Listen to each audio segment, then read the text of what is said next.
patronne. J'habitais alors, dit Georges Kervelin, une maison meublée, rue des Saints-Pères. Quand mes parents décidèrent que j'irais faire mon droit à Paris, de longues discussions eurent lieu pour régler toute chose. Le chiffre de ma pension avait d'abord été fixé à 2500 francs. Mais ma pauvre mère fut prise d'une peur qu'elle exposa à mon père. S'il allait dépenser mal tout son argent et ne pas prendre une nourriture suffisante, sa santé en souffrirait beaucoup. Ces jeunes gens sont capables de tout. Alors il fut décidé qu'on me chercherait une pension modeste et confortable, et que ma famille en paierait directement le prix, chaque mois. Je n'avais jamais quitté Quimper. Je désirais tout ce qu'on désire à mon âge et j'étais disposé à vivre joyeusement, de toutes les façons. Des voisins à qui on demanda conseil indiquèrent une patriote, Madame Kergaran, qui prenait des pensionnaires. Mon père donc traita par lettre avec cette personne respectable, chez qui j'arrivais, un soir, accompagné d'une malle. Madame Kergaran avait 40 ans environ.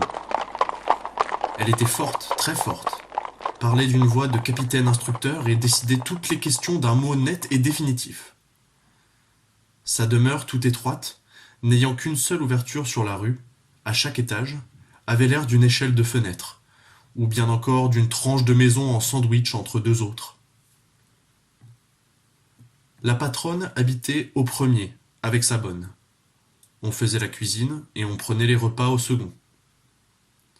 4 pensionnaires bretons logeaient au 3e et au 4e. J'eus les 2 pièces du 5e. Un petit escalier noir, tournant comme un tire-bouchon, conduisait à ces 2 mansardes. Tout le jour, sans s'arrêter, Madame Kergaran montait et descendait cette spirale, occupée dans ce logis en tiroir comme un capitaine à son bord. Elle entrait 10 fois de suite dans chaque appartement, surveillait tout avec un étonnant fracas de paroles, regardait si les lits étaient bien faits, si les habits étaient bien brossés, si le service ne laissait rien à désirer.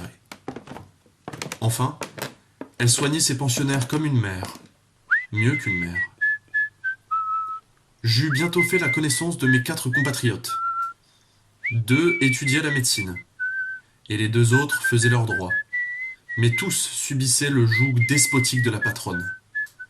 Ils avaient peur d'elle, comme un maraudeur a peur du garde champêtre. Quant à moi, je me sentis tout de suite des désirs d'indépendance, car je suis un révolté par nature.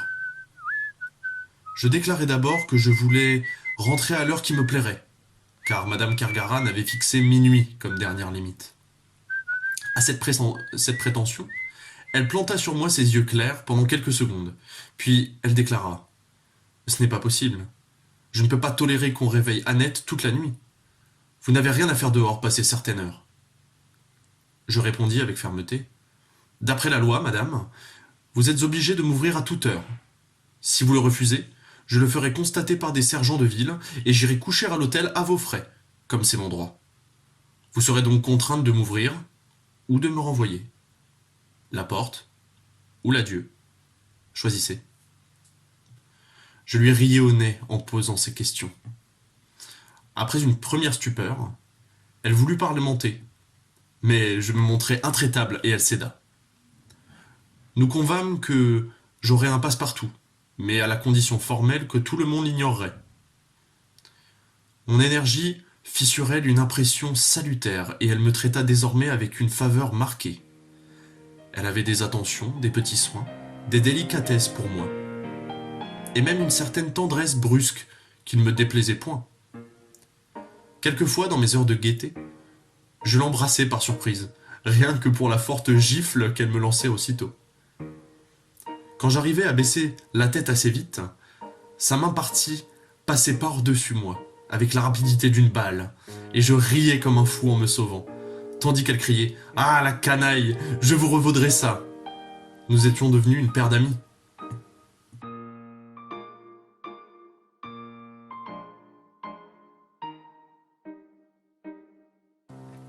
Mais voilà que je fis la connaissance sur le trottoir, d'une fillette employée dans un magasin. Vous savez ce que sont ces amourettes de Paris.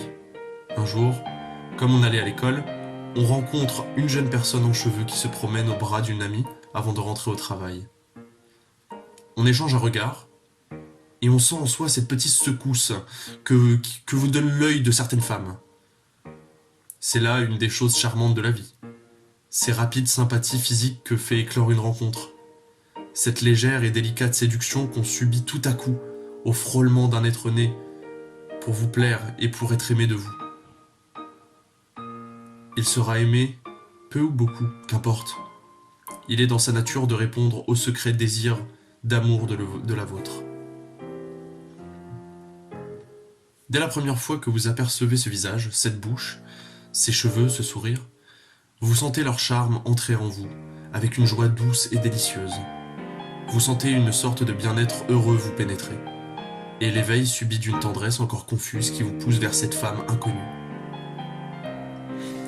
Il semble qu'il y ait en elle un appel auquel vous répondez, une attirance qui vous sollicite. Il semble qu'on la connaît depuis longtemps, qu'on l'a déjà vue, qu'on sait ce qu'elle pense. Le lendemain, à la même heure, on repasse par la même rue, on la revoit, puis on revient le jour suivant, et encore le jour suivant.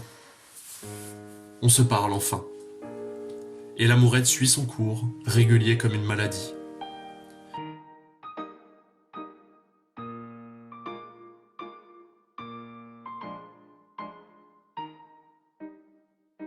Donc, au bout de 3 semaines, j'en étais avec Emma à la période qui précède la chute.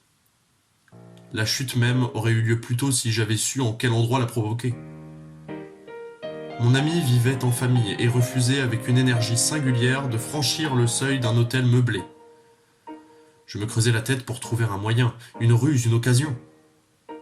Enfin, je pris un parti désespéré et je me décidai à la faire monter chez moi, un soir, vers 11h, sous prétexte d'une tasse de thé. Madame Kergaran se couchait tous les jours à 10h. Je pourrais donc rentrer sans bruit, au moyen de mon passe-partout, sans éveiller aucune attention. Nous redescendrions de la même manière au bout d'1 heure ou 2.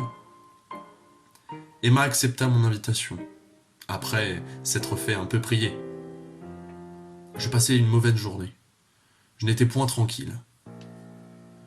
Je craignais des complications, une catastrophe, quelque épouvantable scandale.